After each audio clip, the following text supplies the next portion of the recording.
نبی علیہ السلام فرمایي غریبانان داخليدل او مالداران د جنت په دروازه باندې ولاړ ایثار.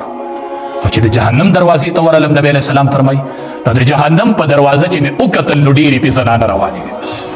د جهنم په دروازه مې ډېرې زنانه لیدلې. د جنت په دروازه غریبانان ډېر روان او د جهنم په دروازه زنانه ډېرې داخلېدلې چې ومې کتل. د زنانو ډېر کثرت د زنانو ډېر کثرت و چې جهنم ته داخلېدې. صحابه تپوس کړي د الله حبیبه دا ولې دا زنانه ولې ډېرې تللې؟ وی دي د خاوندانو ناشکري کوي، دې جهنم ته ډېرې ورسولې. دا د زنانه د خاوندانو ناشکري کوي. بس خاوندان ورله د امو د کمانه راوړي، حرام او حلال ته نه ګوري او بیبي له راوړي. او که یوه خبره په طبیعت چپه ولګېدل هغه هر څه به دي تنې وراغلي. نبی علیه السلام ډېره موده مخکې ویلي قربان سړی وایي د نبي کریم صلی الله علیه وسلم خبرې مې د سرو زرو په نقش ولیکلې. وی یو خاوند به د ښځې ډېر خیال ساتي، ښه که معمولي خبره د ښځې په طبیعت چپه ولګېدله نو یې ښځه به ورته وایي چې ما رأیت منک خیرا قط، ما خو چېرته ستا نه د خوشحالي ونه لیدله مړه د خیر کار، ما خو چې واده شوی منو ستا په کور کې مې خوشحالي ونه لیدله. نو دا هره ورځ چې دا په ټیم چای روټۍ او جامه او پیزار راوړي دا څوک راوړي؟ نو خیر دی که یو ورځ په طبیعت چپه خبره راغله، خیر دی که هغه په ټیم باندې کار ونه کړو، دا خو څه خبره نه ده. دا هره ورځ چې ورته تلېږي دا راوړه دا راوړه دا راوړه دا راوړه دا راوړه او هغه یې په ټیم راوړي. نو خیر دی که یو څیز تېر شو انسان نه دی. یو کلي کې خلکو ګیدړ رانیولې او ګیدړ دا مو وجن سړی پې راغی ویې ولې وجنی مېرې وراني ډېر کوي که نه نقصان کوي چرګان تښتوي. هغه ورته ما سره یو دم دی هغه زه په دې ګیدړ وامه او چې په دم یې دله ورک کړم نو ښه به نه وي. دا خو ډېره ښه خبره ده. ګیدړ یې د غوږ نه ونیو، ګیدړ ته وایي پیاز راوړه، ټماټر راوړه، مالګه راوړه، اوړه راوړه، ټول قیسې ورته وشړه. چې ګیدړ یې پرېښود که نه خو یې غوږ نه نیولی او ګیدړ منډې کړې. دی به بیا په دې کلي نه راځي. ښه ورته دا څنګه دم دی؟ وایي دې دم زه د کلي نه راورک کړی یم. کور به راته وي چې پیاز راوړه، ټماټر راوړه، غوړي راوړه، هره ورځ به راته دا دم و. دې دم زه د کلي نه راورک کړم نو دا د کلي نه د ورکولو دم دی. ما ویل راشه به دې ګیدړې ووایه چې دا ګیدړ د دې کلي نه ورک شي که نه. نو چې ته هره ورځ خاوند ته وایې خاوند په ټیم هر څه راوړي، خیر دی که یو ورځ هغه په ټیم سره نه وړو. د دواړو جهادو سردار فرمایي که سجده د یو تن بل تن ته روا وې لامرت المرأة ان تسجد لزوجها، ما به ښځې ته حکم کړی و چې ته خاوند ته سجده لګوه. که دا سجده روا وې نو ما به ړومبې ښځې ته ویلي و چې ته خاوند ته سجده لګوه، خاوند ته سجده لګوه. او که دا سجده غیر الله ته روا وې نو ما به ښځې ته حکم کړی و چې ته خاوند ته سجده لګوه. نبی علیہ السلام فرمایي ما ډېرې چې په جهنم کې ولیدلې نو ښځې مې ولیدلې، ډېرې جهنم ته ښځې داخلېدلې. زنانو په دې حدیث سوچ وکئ ولې موږ ډېرې جهنم ته داخلېدلو. د خدای نه ځان نه د جهنم نه پناه غواړئ، نیک اعمال شروع کئ. د دواړو جهادو سردار وفرمایل وی زه به نه یمه صنفان من اهل النار، دوه ډلې به راشي او دواړه به جهنمیانې. ښه تاسو به یې وینئ زه به نه یم او دوه ډلې به راځي او دواړه به جهنمیانې ډلې. ښه دا دوه ډلې به راشي. یوه ډله به راشي د هغې سره به کوړي که اذناب البقر، د غواګانو د لکو په شان کوړي به ورسره او خلک په بې ګناه ډبوي. سړي ته به ګناه معلومه نه دی به له پوسته کې ایستلې، چې ګناه یې معلومېږي نو سرمنې ته ایستلي. یوه ډله دا ده ښه دا به جهنم ته ځي دا وپېژنئ. بې ګناه به یې په سړي راباندې کړي او سړی به وایي یوه به دا جهنم ته ځي دا په نارینهو کې ده. او یوه بله ډله چې راشي جهنمیان به تاسو به یې ووینئ ابه زنانۍ نساء عاریات کاسیات مائلات ممیلات. زنانه به راشي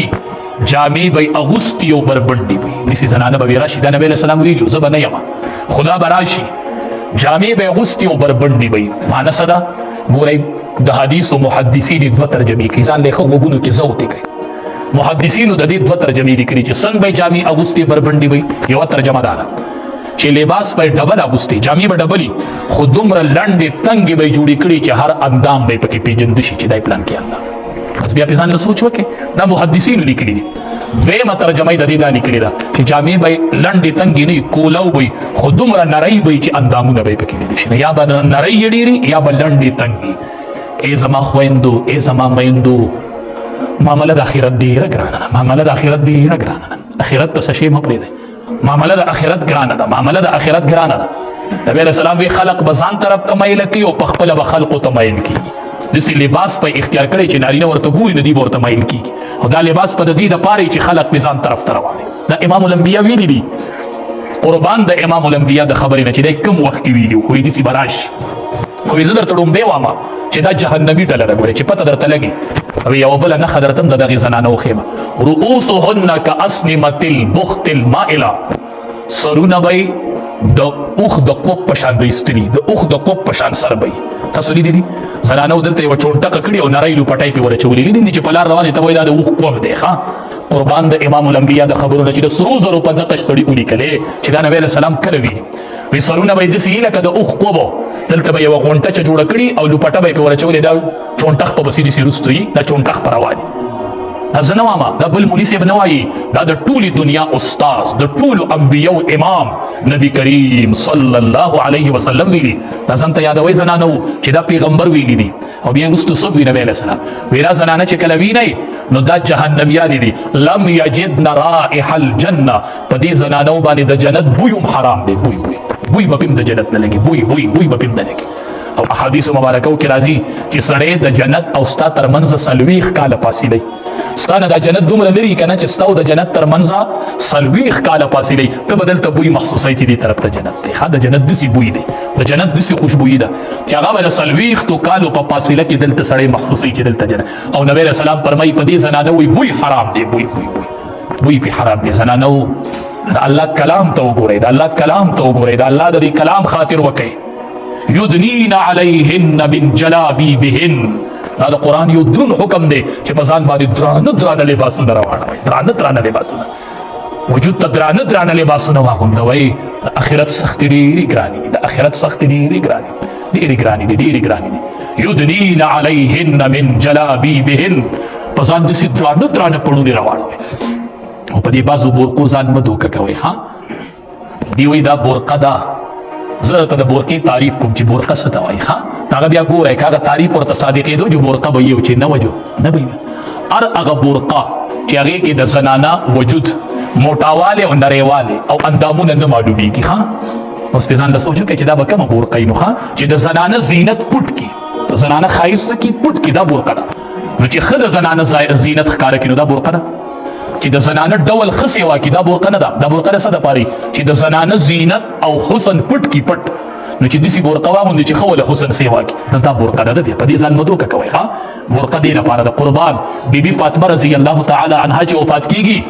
نو تپوس کوي وایي ما به په کوم کټ کې اوچتوئ ما به په کوم کټ کې وړئ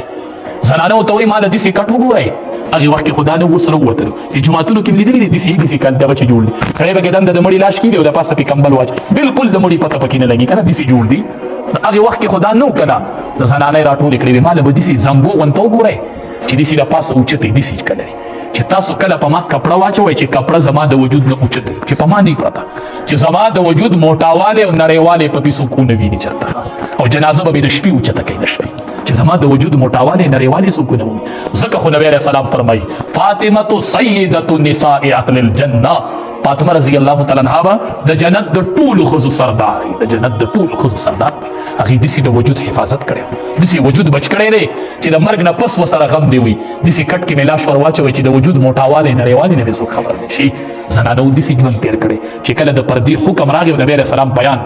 نو چې زنانه په بل چا کره په کور کې وي نو ماشومانو ته سوال جواب وکړو پرده راوړئ چې د دې کور او وزونو چې هم پرده په ځان ورچولي ځکه د الله حکم راغی بس چې د میلمه د ګاونډي په کور کې او پردې حکم راغی د ګاونډي په کور کې په ځان پرده راواچوله بس د دې کوره به هم بې پردې نه اوسه د دې کوره به هم بې پردې نه اوسه یدنین علیهن من جلابیبهن